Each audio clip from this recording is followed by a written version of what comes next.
Hi water signs, Cancer, Pisces, and Scorpio. Welcome po sa ating channel at ito ang inyong Daily Gabay Tarot reading for March 28, 2024.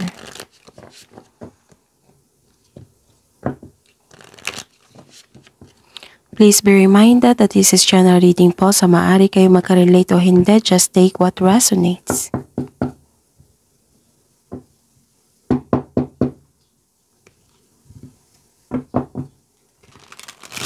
Gamitin ang reading na ito bilang gabay lamang.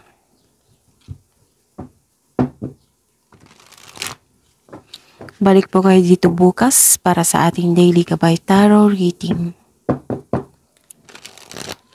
Please like, subscribe, and click bell button for notification para updated po kayo sa Daily Tarot reading natin. Para po sa gusto magpa-reading, maaari nyo pong makuha ang link. Nasa description box po ito. Message nyo lang po ako sa Messenger. Maraming salamat po.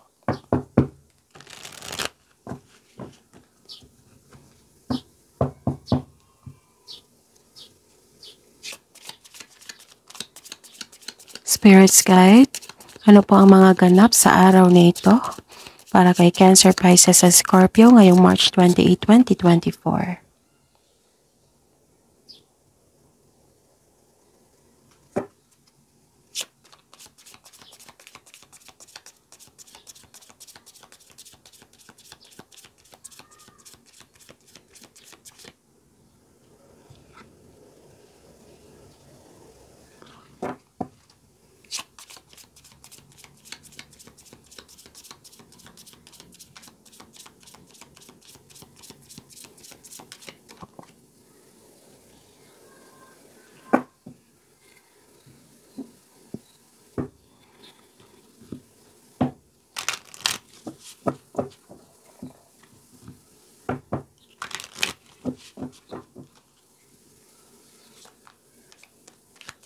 Spirits Guide, mga mensahe po para kay Cancer, Pisces, and Scorpio ngayong March 28, 2024.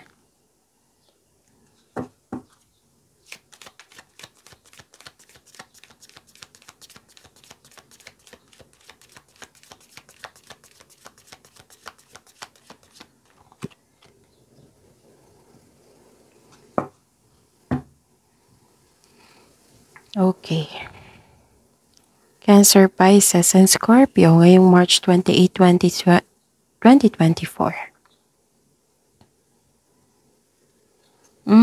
Love is blooming. This is all about love. Self-love, partnership, and romance. May nakita kong emotions dito. Romance, affection, attraction. So this is about love. May iniisip kayo na about love. Okay. Nakikita ko dito na some of you nahihirapan, nabibigatan, nagkaroon ng sacrifice or punishment, suffering, and some of you nakaramdam ng guilt. Pero may nakikita naman akong blessings po dito, which is hope and healing. Blessings, tapos clarity. May idea kayo, may iniisip kayo na nagkaroon ng clarity. Nakita ko dito, nag-search dito nag-search via Google. Nag-iisip kayo sa dreams ng inyong buhay. Humihingi kayo ng guidance. Vinivision nyo yung dreams nyo. Yung goal nyo sa buhay.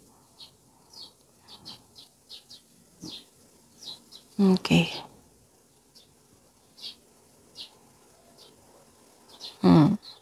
So, mga mensahe dito, you are learning all aspects of spiritual connection and reaching new heights.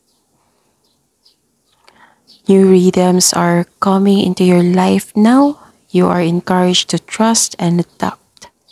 So, I consider this two cards na which is message for you, a new beginning sa inyong buhay. Kailangan niyong magtiwala at mag-adapt sa bagong pagbabago. And connect to yourself, to your intuition, and have faith sa universe. Kasi itong nararamdaman mo ngayon, may learnings po dyan. Okay? Itong pagkakataon na ito, itong pagbabago na ito, new beginning, may learnings po dyan.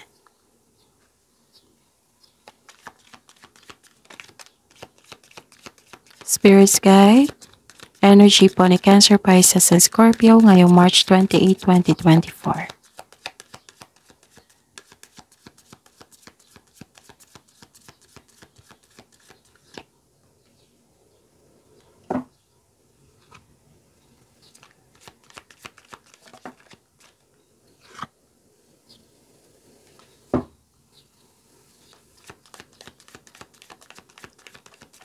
Career and money ni Cancer, Pisces, and Scorpio ngayong March 28, 2024.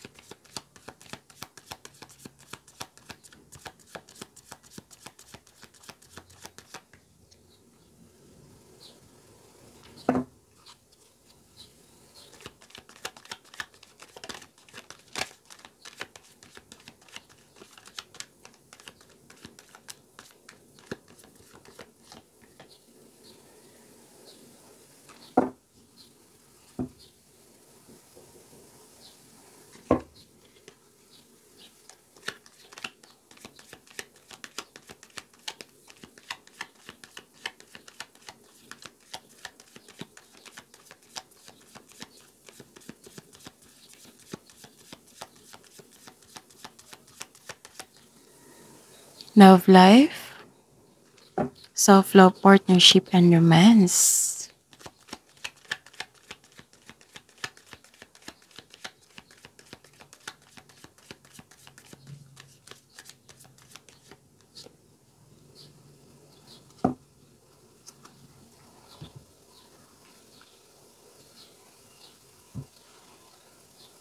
Okay.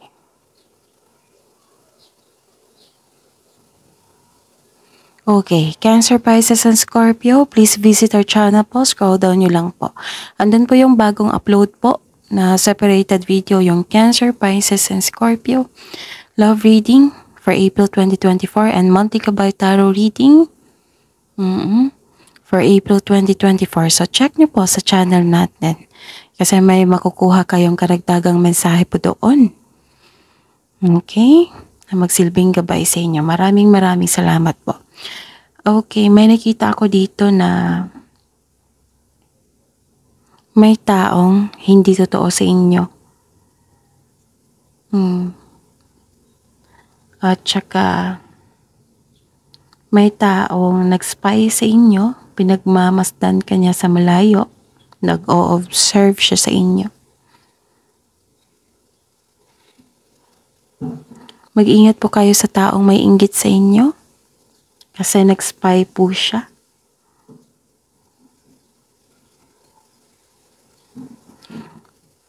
At may concern kayo sa isang tao na hindi madaling kausap o matigas ang ulo. May isa ring tao dito na may dalang chismis. So fact check nyo muna. Huwag maniwala agad sa mensahe. Kailangan nyo mag-fact check kung totoo ba yan or hindi. May tao dito naging defensive.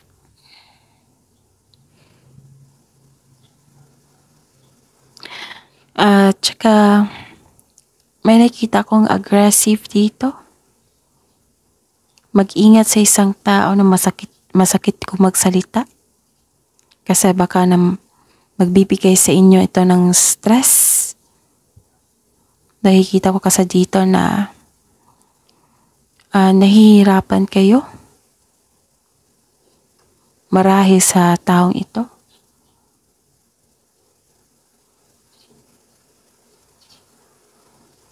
At may isang sitwasyon na hindi mo alam kung kailan susugod o atras ang sa isang hamon. Hindi mo alam kung kailan susugod o aatras sa isang hamon. Kailangan yung maging matalino, lalo na sa paggawa ng pagpaplano. Kasi may nakita ko dito na may plano na binigyan mo agad ng nagdesisyon kayo agad na hindi nyo pinag-isipan. Yes, may plano pero hindi siya concrete plan. Nakikita ko dito na nagkaroon ng pagsisisi. Some of you nawala ng self-confidence, kakulangan ng tapang, may takot rin matalo, mas nanaig yung weakness. Mag-ingat po kayo sa isang taong nagsaselo sa inyo. Ito po ay in denial, insecure, paranoid at kulang sa pasensya. So mag-ingat kayo ha. Baka air signs to. Gemini, Libra, and Aquarius.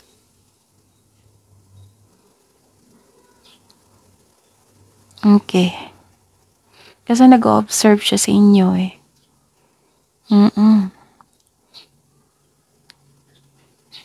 And nakikita ko dito na this is the clarification of your cards here na nagkaroon ng sacrifice.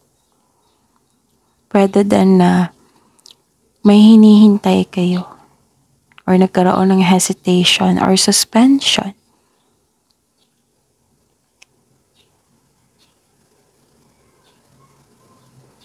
May parating na pagsasakripisyo o pagsusuko, bagamat ihanda ang sarili kung karapat-dapat pa ito.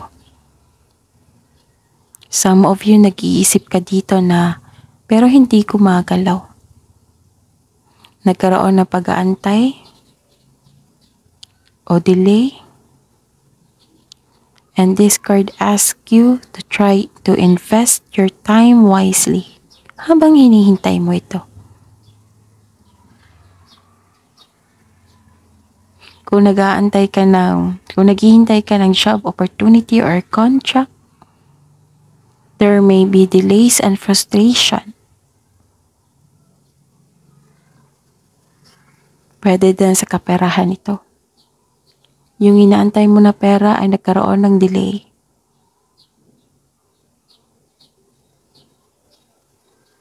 Sa kaperahan, huwag magdesisyon agad na mag-invest o maggasta sa isang bagay. Wait until a clear signal for action emerge. Kailangan nyo mag-reflect dito and surrender to the present as fully as you can. Kailangan ng mahabang pasensya po dito. Diba? Sabi ko sa inyo, delay, kung magkaroon ng delay, habaan ng pasensya at intindihin. At iwasan nyo mag-overthink. Okay? Okay lang mag-isip, basta huwag lang magpasobra. Take time to reflect and surrender to the present moment as fully as you can. Okay?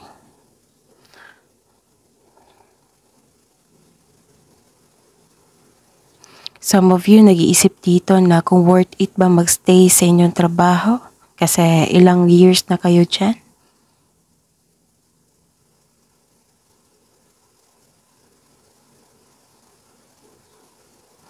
Okay. Nagkaroon ng rest, introspection, pagsisiyasat sa sarili. Nakaramdam ka ng pagod, wala kang pahinga, some of you stress or nagkaroon ng anxiety. Nahihirapan ka, hindi maganda yung pakiramdam nyo.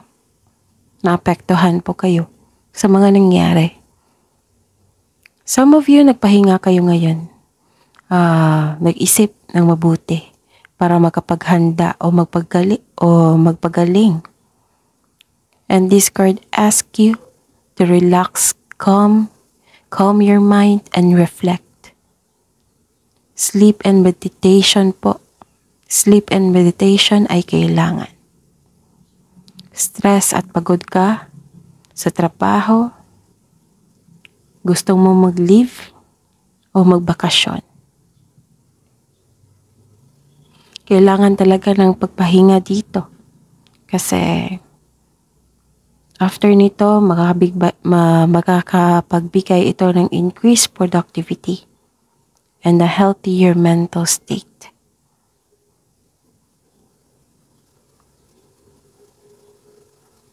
Yung nagpahinga ka pero handa kang lumaban.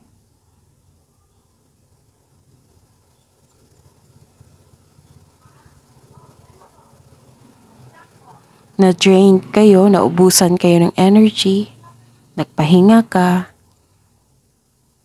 para sa pagbalik mo, okay na yung energy nyo.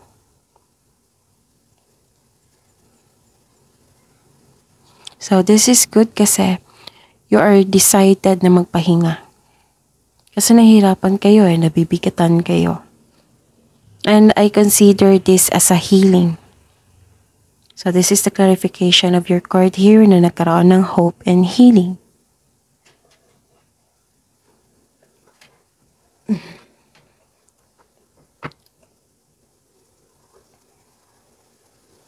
Okay.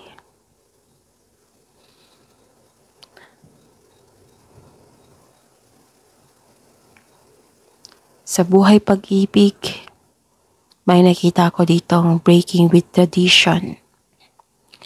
Nakita ko dito na may challenge sa inyong pamilya ngayon. May challenge kayo ngayon sa inyong pamilya. Feeling mo kinokontrol ka na inyong magulang, kapatid, partner, para hindi masunod ang iyong plano sa buhay. May nakikita rin akong conflict over property. And some of you may nararamdaman ng takot na mag-level up. Ayaw mo ng changes. May concern po dito regarding sa third party na nagkaroon ng mistress o secret affair. May ilan din dito nag-take advantage sa inyong kabaitan.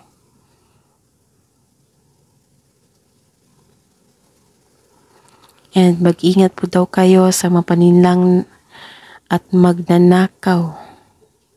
Mag-ingat sa mga taong mapaninlang at magnanakaw.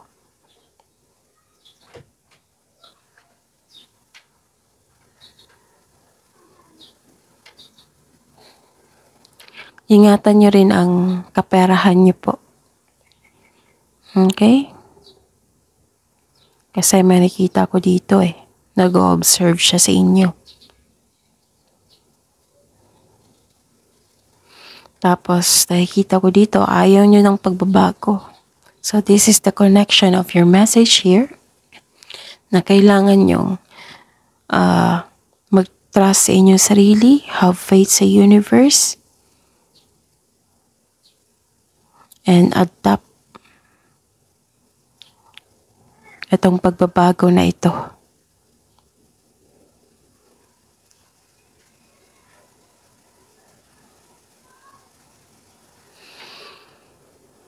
Parang nahihirapan kayo mag-trust ng ibang tao dito And may nakita ko dito na tutol sa isang relasyon, tutol sa kasal, tutol sa plano. Kaya nagkaroon ng conflict. Some of you napanghinaan ng loob dahil sa mga taong ito. Napahinaan kayo ng loob kasi may nakita kong concern dito sa third party. Inaabuso ang inyong kabaitan. Ewan ko ba kung bakit to palaging lumalabas sa water signs, Cancer, Pisces, and Scorpio, yung inaabuso ang inyong kabaitan. Mapagmahal naman kayo, mapagpikay, handang magsakripisyo para sa pamilya.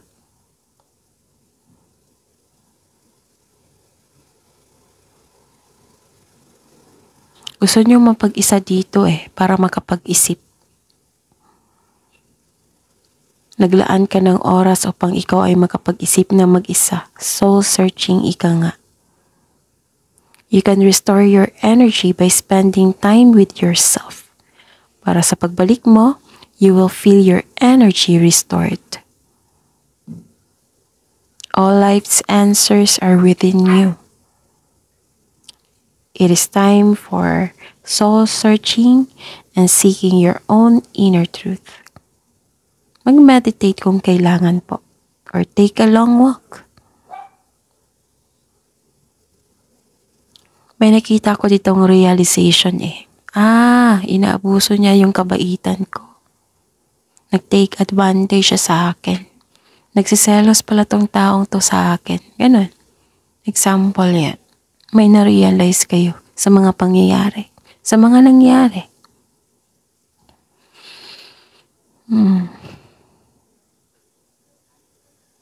Para sa mga single dito, you need time alone. Parang perfect time sa inyo na maglaan ng oras sa sarili. Ayaw nyo munang makipagrelasyon. Para sa mga may relasyon sa buhay mag-asawa, maaring magkaroon kayo ng desisyon na mag-cool off muna or mag-put ng space. Spending some time apart from a partner can enable you to come back together stronger than before. Maybe napuno ka na. Maybe siya. Kaya kailangan ng cool off or space muna para makapag-isip. Kasi giving space is a sign of respect. Palagi ko yung sinasabi sa inyo. Kailangan ng pasensya dyan. This is analytical pag-iisip. Naghahanap ka ng inner truth. And nakikita ko dito yung divine inspiration nyo. Kaya nagkaroon ng enlightenment. So, this is the time na mag-connect kayo sa inyong intuition. And listen. Okay? Listen to your intuition.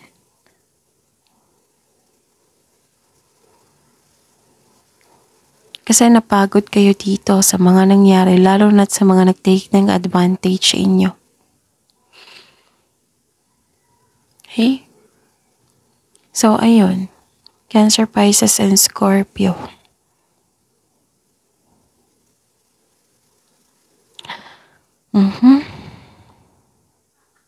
May pagbabagong naganap Maari sa buhay pag-ibig mo ito. Pero don't worry. May realization naman ako nakita dito. Nag-rest kayo, may realization ako nakita. Nagkaroon ng hope and healing. Nagkaroon ng blessings, clarity. Okay? Ito si Cancer, Pisces, and Scorpio. Pag may dinamdam to, pag yung hindi na-meet yung expectation nyo, tahimik lang yan. Hindi tulad ng iba na kailangan magsalita pa para malaman ng iba na galit siya or nasaktan siya. Kayo ay tahimik lang.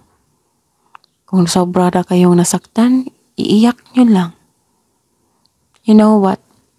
Kaya nga halos araw-araw na lumalabas dito sa cards nyo na you are divinely guided. Kasi most of you, pure-hearted. Nagkaroon ng purity.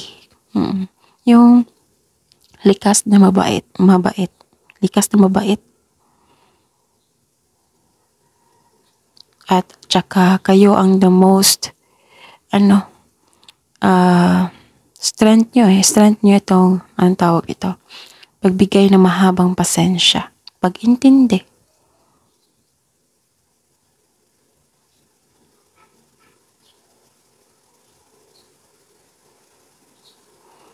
So, yun. Uh,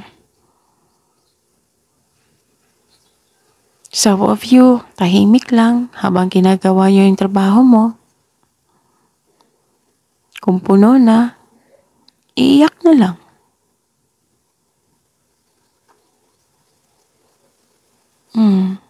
Lahat naman ng signs, syempre mabait. Bawat tao may nakatagong mabait dyan eh. Pero kayo yung nangingi papaw. Handang magsakripisyo.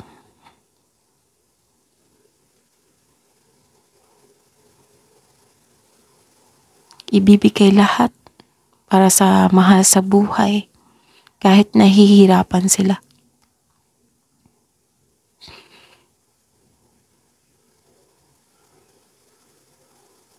And may na-experience ako. Actually, nabasa ko eh. Ano siya? Water sign. Yung konti na lang yung ulam.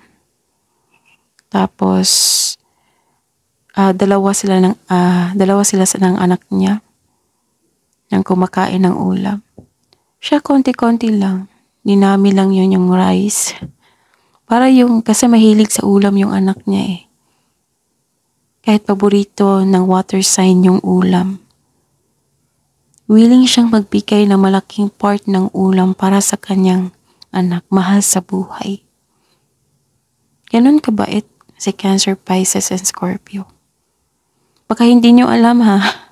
Baka hindi nyo alam na strength nyo yan. Masyadong mapagbigay. Kaya nga inaabuso kayo minsan eh. Kaya nga halos araw-araw kong sinasabi sa inyo na mag-iwan naman na para sa inyo kasi hindi nyo deserve na masaktan.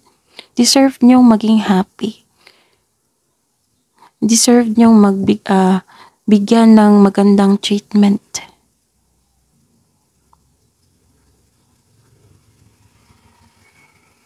Okay? So cheer up. Pahinga lang po. Actually, mas matapang kayo eh. Kung may mga pangyayari, kalma lang kayo, tapos gumagawa kayo ng paraan.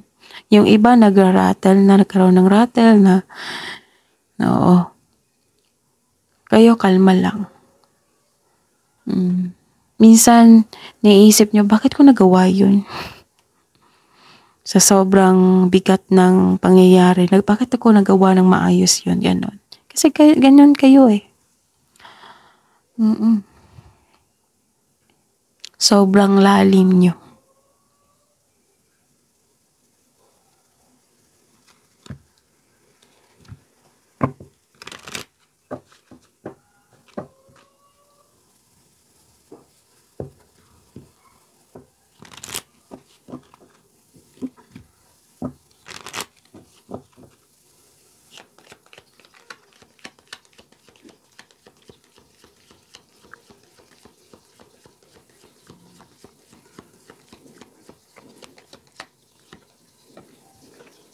Love message para sa mga single. Slow down and rest, you need it. So this is the clarification of your card here na kailangan nyo mag-rest.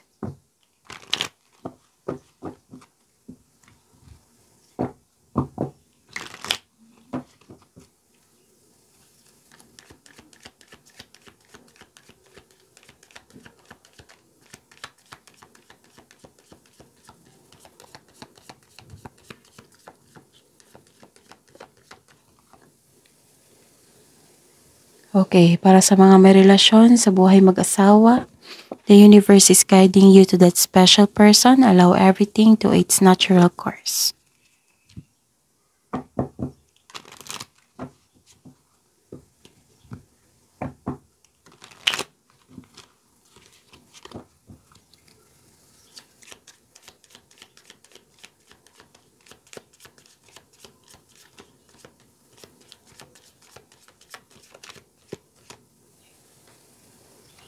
This is protection.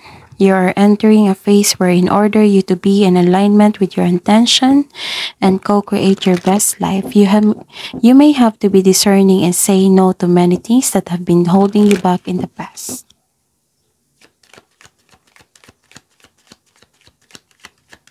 You have to protect yourself. Kailangan nyo maging guarded.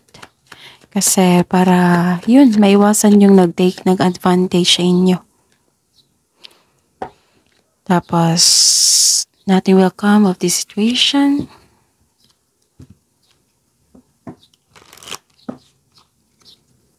Kasi may iniiwasan kayo. Spirits, guys, angels, archangels, guardian angels. Mensahe niyo po para kay Cancer, Pisces, and Scorpio. Sabi po ni Archangel Raziel, seek and you will find, be a wise one. So that is your reading po.